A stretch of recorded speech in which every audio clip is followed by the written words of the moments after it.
Some important things to know about inflation. Inflation is almost invariably caused not by, an economy that's too strong or running too hot or whatever. It's caused by excessive government spending.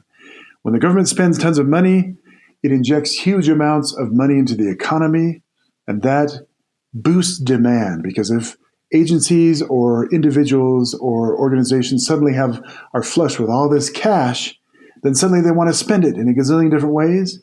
And Americans are notorious for wanting to spend rather than save. And when we start spending a bunch, that means the demand goes way up. And when demand goes up, supply can't meet that demand anymore. That's what causes inflation. It's also important to know that there is very often a lag effect. So President Joe Biden might spend a lot of money on such and such things, and the effect of that spending in terms of inflation might not kick in until the end of his presidency or even the beginning of the Trump presidency, for example. That has happened many times through history, the lag effect.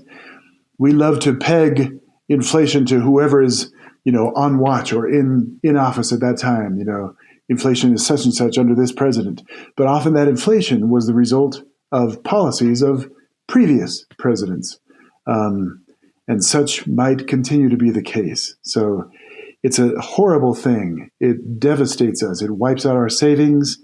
It is super frustrating to American people. I think there's very little, if anything, that we hate more than inflation when that hits our economy. The